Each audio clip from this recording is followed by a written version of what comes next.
राधे राधे दोस्तों। जो भी कन्या अपने मन के अनुसार योग्य वर की कामना रखती है और जो भी भक्त जीवन में सुख शांति और स्मृति प्राप्त करना चाहता है, उसे भगवान शिव को समर्पित 16 सोमवार व्रत श्रद्धा विश्वास के साथ करना चाहिए।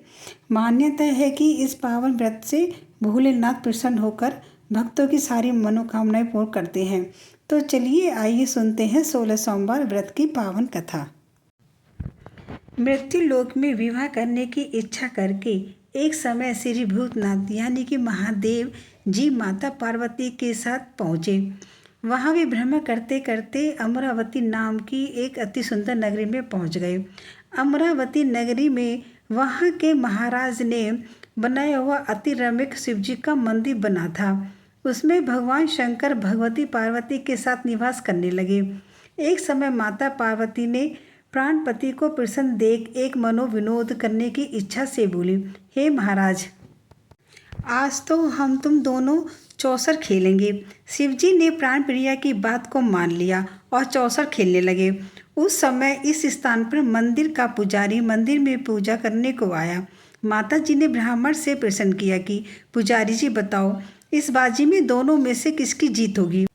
ब्राह्मण बिना विचारे ही शीघ्र बोल उठा कि महादेव जी की जीत होगी। थोड़ी देर में बाजी समाप्त हो गई और पार्वती जी की विजय हुई। अब तो पार्वती जी ब्राह्मण को झूठ बोलने के अपराध के कारण श्राप देने लगी। तब महादेव जी ने पार्वती जी को बहुत समझाया, परंतु उन्होंने ब्राह्मण को कोढ़ी होने का श्राप दे दिया। कुछ समय बाद पार्वती जी के श्रापवश पुजारी के शरीर में कोढ़ पैदा हो गया। इस कारण पुजारी अनेक प्रकार से दुखी रहने लगा। इस तरह के कष्ट भोगते हुए बहुत दिन हो गए तो देवलोक की अप्सराएं शिवजी की पूजा करने उसी मंदिर में पधारी और पुजारी के कोढ़ के कष्ट को देख बड़े दया भाव से उससे उस रोगी होने का कारण पूछने लगी। पुजारी ने निसंकोच सब बातें उनसे कह दी। वे अप्सराएं बोली, हे पुजारी, अब तुम अधिक दुखी मत होना, भगवान शिवजी तुम्हारे कष्ट को दूर कर देंगे। तुम 16 सोमवार का व्रत भक्ति भाव से करो। पुजारी अप्सराओं से हाथ जोड़कर विनम्र भाव में बोला। 16 सोमवार व्रत की विधि पूछने लगा। अप्सराएं बोली कि जिस दिन सोमवार हो उस दिन भक्ति के साथ व्रत करें। स्वच्छ वस्त्र पहने, आधा सेर गेहूं का आटा लें, उसके 3 अंगा बना दें और घी गुड़ दीप नवेद पुंगी फल बेलपत्र जनेऊ जोड़ा चंदन अक्षत पुष्पादि के द्वारा प्रदोष काल में भगवान शंकर का विधि से पूजन करें। तत्पश्चात अंगों में से एक शिवजी को अर्पण करें, बाकी 2 को शिवजी की प्रसादी समझकर उपस्थित जनों में बांट दें और आप भी प्रसाद पावे। इस विधि से 16 सोमवार व्रत करें। तत्पश्चात 17वें सोमवार के दिन पाव सेर पवित्र गेहूं के आटे की बाटी बनावे, तदनुसार घी और गुड़ मिलाकर चूरमा बनावे और शिवजी का भोग लगाकर उपस्थित भक्तों में बांटे। पीछे आप सकुटुंब प्रसादी ले लें तो भगवान शिवजी की कृपा से उसके मनोरथ पूर्ण हो जाते हैं। ऐसा कहकर अप्सरा स्वर्ग को चली गई। ब्राह्मण ने यथाविधि 16 सोमवार व्रत किया और भगवान शिवजी की कृपा से रोग मुक्त होकर आनंद से रहने लगा। कुछ दिन बाद जब फिर शिवजी और पार्वती जी उस मंदिर में पधारे तब ब्राह्मण को निरोग देख पार्वती ने ब्राह्मण से रोग मुक्त होने का कारण पूछा तो ब्राह्मण ने 16 सोमवार व्रत की कथा कह सुनाई। तब तो पार्वती जी ने अति प्रसन्न हो ब्राह्मण से व्रत की विधि पूछकर व्रत करने को तैयार हो गई। व्रत करने के बाद उनकी मनोकामना पूर्ण हुई तथा उनके रूठे पुत्र स्वामी कार्तिकेय स्वयं माता के आज्ञाकारी पुत्र, परंतु कार्तिकेय जी को अपने यह विचार परिवर्तन का रहस्य जानने की इच्छा हुई और वो माता से बोले, हे माता जी, आपने ऐसा कौन से उपाय किया जिससे मेरा मन आपकी ओर आकर्षित हुआ और मेरा मन बदल गया। तब पार्वती जी ने वही 16 सोमवार व्रत की कथा सुनाई। स्वामी कार्तिकेय जी बोले कि मैं इस व्रत को मैं भी करूँगा, क्योंकि मेरा प्रिय मित्र ब्राह्मण बहुत दुखी दिल से परदेश गया है, हमें उससे मिलने की बहुत इच्छा है। कार्तिकेय जी ने भी इस व्रत को किया और उनका प्रिय मित्र मिल गया। मित्र ने इस आकस्मिक मिलन का भेद कार्तिकेय जी से पूछा तो वे बोले, हे मित्र, हमने तुम्हारे मिलने की इच्छा करके 16 सोमवार का व्रत किया था। अब तक ब्राह्मण मित्र को भी अपने विवाह की बड़ी इच्छा हुई। कार्तिकेय जी से व्रत की विधि पूछी और यथा विधि व्रत किया। व्रत के प्रभाव से जब वह किसी कार्यवश विदेश गया तो वहाँ के राजा की लड़की का स्वयंवर था। राजा ने प्रण किया था कि जिस राजकुमार के गले में सब प्रकार से श्रृंगारित हथनी वाला माला डालेगी, मैं उसी के साथ अपनी प्यारी पुत्री का विवाह कर दूंगा। शिवजी की कृपा से ब्राह्मण भी स्वयंवर देखने की इच्छा से राजसभा में एक और बैठ गया। नियत समय पर हथनी आई और उसने जयमाला उस ब्राह्मण के गले में डाल दी। राजा की प्रतिज्ञा के अनुसार बड़ी धूमधाम से कन्या का विवाह उस ब्राह्मण के साथ कर दिया और ब्राह्मण को बहुत सा धन और सम्मान देकर संतुष्ट किया। ब्राह्मण सुंदर राजकन्या पाकर सुख से जीवन व्यतीत करने लगा। एक दिन राजकन्या ने अपने पति से प्रश्न किया, हे प्राणनाथ, आपने ऐसा कौन सा भारी पुण्य किया जिसके प्रभाव से हथनी ने सब राजकुमारों को छोड़कर आपको चुन लिया? ब्राह्मण बोला, हे प्राणप्रिय, मैंने अपने मित्र कार्तिकेय जी से कथानुसार 16 सोमवार का व्रत किया था, जिसके प्रभाव से मुझे तुम जैसी रूपवान लक्ष्मी की प्राप्ति हुई। व्रत की महिमा को सुनकर राजकन्या को बड़ा आश्चर्य हुआ और वह भी पुत्र की कामना करके व्रत करने लगी। शिवजी की दया से उसके घर में एक अति सुंदर, सुशील, धर्मात्मा और विद्वान पुत्र उत्पन्न हुआ। माता पिता दोनों उस देव पुत्र को पाकर अति प्रसन्न हुए और उसका लालन पालन बड़ी प्रकार से करने लगे। जब पुत्र समझदार हुआ तो एक दिन अपनी माता से प्रश्न किया कि माँ, तूने कौन सा तप किया था जो मेरे जैसा पुत्र तेरे गर्भ में उत्पन्न हुआ? माता ने पुत्र का प्रबल मनोरथ जानकर अपने किए हुए 16 सोमवार व्रत की विधि के सहित पुत्र के सम्मुख प्रकट किया। पुत्र ने जैसे सरल व्रत को और जब सब तरह के मनोरथ पूर्ण करने वाला सुना तो वह भी इस व्रत को राधाधिकार पाने की इच्छा से हर सोमवार को यथाविधि व्रत करने लगा। उसी समय एक देश में वृद्ध राजा के दूतों ने आकर उसको एक राजकन्या के लिए चुन लिया। राजा ने अपनी पुत्री का विवाह ऐसे सर्वगुण संपन्न ब्राह्मण युवक के साथ करके बड़ा सुख प्राप्त किया। वृद्ध राजा की मृत्यु के उपरांत उसी को राजा बना दिया गया, क्योंकि राजा के कोई पुत्र नहीं था।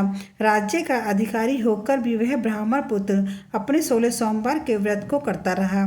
जब 17वां सोमवार आया तो उसने अपनी पत्नी से कहा कि सब पूजन सामग्री लेकर शिवालय में चलने के लिए कहा, परंतु उसकी पत्नी ने उसकी आज्ञा की परवाह नहीं की। उसने दास दासियों द्वारा सब सामग्री शिवालय भिजवा दी और आप नहीं गई। जब राजा ने शिवजी का पूजन समाप्त किया तब एक आकाशवाणी राजा के प्रति हुई। राजा ने सुना कि हे राजा, अपनी इस रानी को राजमहल से निकाल दे, नहीं तो तेरा सर्वनाश कर देगी।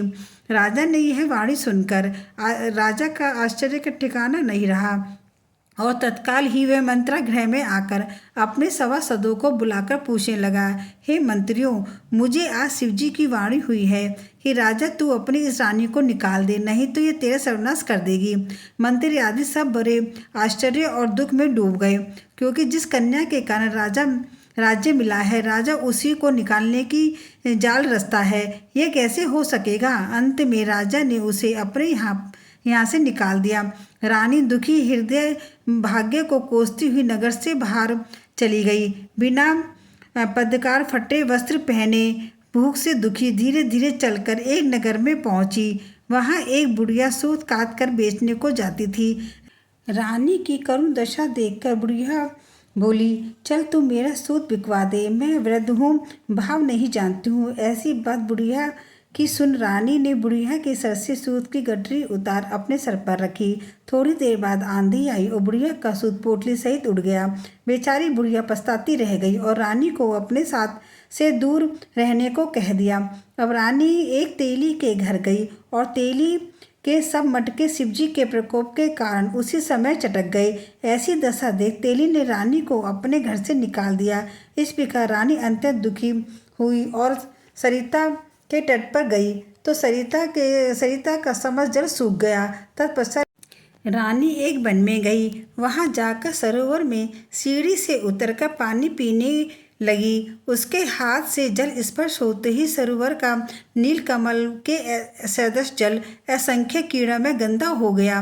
रानी के भाग्य पर दोषारोपण करते हुए उस जल को पान करके पेड़ की शीतल छाया में विश्राम करना चाहा। वह रानी जिस पेड़ के नीचे जाती, उस पेड़ के पत्ते तत्काल ही गिर गए। वन सरोवर जल की ऐसी दशा देखकर गऊ चराते ग्वालों ने अपने गोसाई जी से, जो जंगल में स्थित मंदिर के पुजारी थे, ये सारी बात कह सुनाई। गोसाई जी के आदेश अनुसार ग्वाले रानी को पकड़कर गोसाई जी के पास ले गए। रानी की मुख कांति और शरीर शोभा देख गोसाई जी जान गए, यह अवश्य ही कोई विधि की गति की मारी कोई कुलीन अबला है। ये ऐसा सोच पुजारी जी ने रानी के प्रति कहा कि हे पुत्री, मैं तुमको पुत्री के समान रखूंगा, तुम मेरे आश्रम में ही रहो, मैं तुमको किसी प्रकार का कष्ट नहीं होने दूंगा। गोसाई जी के ऐसे वचन सुन रानी को धीरज हुआ और वह आश्रम में रहने लगी।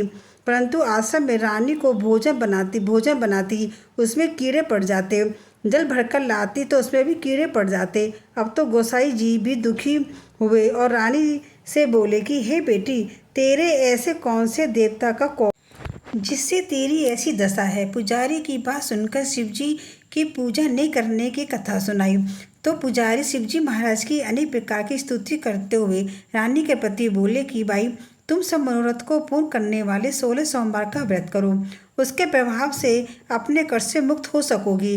गोसाई जी की बात सुनकर रानी ने 16 सोमवार व्रत किया, विधिवत संपन्न किया और 7वें सोमवार को पूजन का प्रभाव से राजा के हृदय में विचार उत्पन्न हुआ कि रानी को गए हुए बहुत समय व्यतीत हो गया है, न जाने कहाँ कहाँ भटकती होगी, ढूंढना चाहिए। यह सोच रानी को तलाश करने चारों दिशाओं में दूत भेजे। वे तलाश करते हुए पुजारी के आश्रम में रानी को पाकर पुजारी से रानी को मांगने लगे, परंतु पुजारी ने उनसे मना कर दिया। तो दूत चुपचाप लौटे और आकर महाराज के सम्मुख रानी का पता बतलाने लगे। रानी का पता पाकर राजा स्वयं पुजारी के आश्रम में गए और पुजारी से प्रार्थना करने लगे कि महाराज, जो बाई जी आपके आश्रम में काम करती है वह मेरी पत्नी है।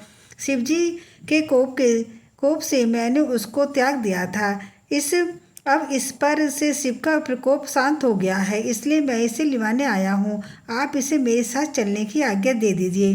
गोसाई जी ने राजा के वचन को सत्य समझकर रानी को राजा के साथ जाने की आज्ञा दे दी। गोसाई जी की आज्ञा पाकर रानी प्रसन्न होकर राजा के साथ महल में आई। नगर में अनेक प्रकार के बाजे बजने लगे और पंडितों ने विधि वेद मंत्रों का उच्चारण करके अपनी राजधानी का स्वागत किया। ऐसी अवस्था में रानी ने पुनः अपनी राजधानी में प्रवेश किया। महाराज ने अनेक तरह के ब्राह्मणों को दानादि देकर संतुष्ट किया, याचकों को धन दान दिया। नगरी में स्थान स्थान पर सदा वृक्ष खुलवाए और भूखों को खाने को मिलता था। इस प्रकार से राजा शिवजी की कृपा का पात्र हो राजधानी में रानी के साथ अनेक तरह से सुखों का भोग करते हुए सोमवार व्रत करने लगे। विधिवत शिव पूजन करते हुए लोक में अनेक सुखों को भोगने के पश्चात शिवपुरी को पधारे। ऐसे ही जो मनुष्य मन से वचन से क्रम से भक्ति सहित 16 सोमवार का व्रत करता है और पूजन करता है, वह इस लोक के समस्त सुखों को भोगकर अंत में शिवपुरी को प्राप्त होता है। अगर आपको मेरी ये वीडियो पसंद आई है तो मेरी वीडियो को लाइक करें, शेयर करें और मेरे चैनल को सब्सक्राइब करें। जय भोलेनाथ।